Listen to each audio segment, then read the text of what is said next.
ഇന്ന് പെരുന്തോട്ടം പിതാവ് അത് തീർത്തു പറഞ്ഞു. അത്രമേൽ ഉറപ്പിച്ച് ആ സത്യം പറഞ്ഞു. തീർച്ചയോടും മൂർച്ചയോടും കൂടി പിതാവിൻ്റെ പ്രബോധനം കേൾവിക്കാരിലേക്ക് ചൂഴ്ന്നിറങ്ങി. ഇന്ന് പൊടിപ്പാറപ്പള്ളിയിൽ 2 ശമ്മാശന്മാർക്ക് ഡീക്കൻ ജോസഫ് പാലക്കൽ, ഡീക്കൻ ആന്റണി കായലിൽ പറമ്പിൽ എന്നിവർക്ക് തിരുപ്പട്ടം നൽകുമ്പോഴുള്ള സന്ദേശത്തിലാണ് പിതാവ് വളരെ വ്യക്തതയോടുകൂടി സംസാരിച്ചത്.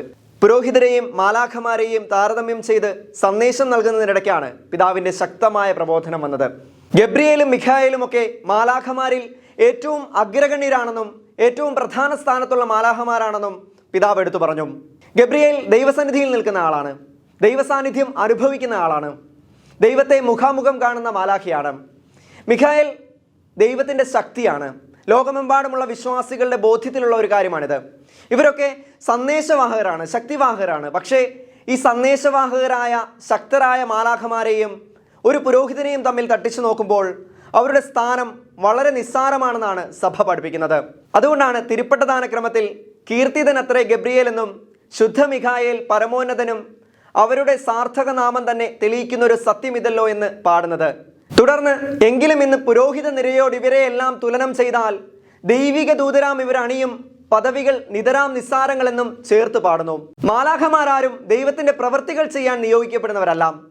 പുരോഹിതൻ ദൈവത്തിന്റെ പ്രവൃത്തികൾ ചെയ്യുന്ന ആളാണ്. ഉദാഹരണത്തിന് സുവിശേഷത്തിൽ നാം കാണുന്നത് പോലെ പാപം മോചിക്കാൻ ദൈവത്തിന് മാത്രമാണ് അധികാരമുള്ളത്. ഒരു മനുഷ്യനും മറ്റൊരു മനുഷ്യന്റെ പാപങ്ങൾ മോചിക്കാൻ അധികാരമില്ല. അത് ചിന്തിക്കാൻ കൂടി സാധ്യമല്ല.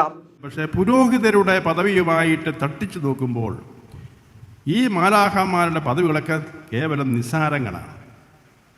അവർ ദൈവസഭയിൽ നിൽക്കുന്നവരാണ്, എപ്പോഴും ദൈവസഭയെ മുഖാമുഖം കണ്ടുകൊണ്ടിരിക്കുന്നവരാണ്.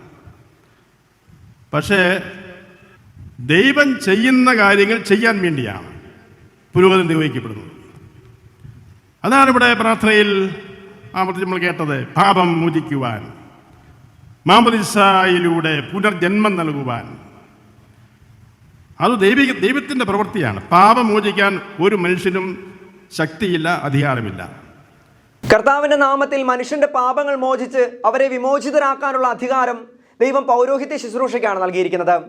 ഈ അധികാരം നൽകപ്പെടുന്നവരാകട്ടെ ഏറ്റവും അയോഗ്യരായ മനുഷ്യരാണ്. അതുകൊണ്ട് തന്നെ പൗരോഹിത്യ ശുശ്രൂഷ കൈയാളുന്ന ഏതൊരു മനുഷ്യനും ആ ശുശ്രൂഷ തൻ്റെ കഴിവിൻ്റെയോ അറിവിൻ്റെയോ തൻ്റെ പഠനത്തിൻ്റെയോ തൻ്റെ നന്മയുടെയോ പ്രാപ്തിയുടെയോ സമ്മാനമാണെന്ന് കരുതാൻ നിർവാഹമില്ല.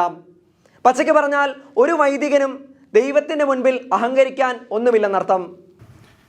ഇത്ര ഉന്നതമായ ഈ ശുശ്രൂഷ അയോഗ്യനായ ഒരു മനുഷ്യ വ്യക്തിക്ക് നൽകപ്പെടുമ്പോൾ ആ വ്യക്തി അതിൻ്റെ പേരിൽ ഒട്ടും അഹങ്കരിക്കാൻ പാടില്ല.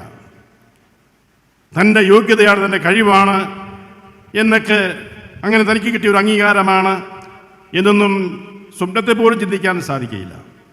ഇത് ദൈവത്തിൻ്റെ പൂർണ്ണമായ സ്വതന്ത്രമായ ഒരു ദാനമാണ്.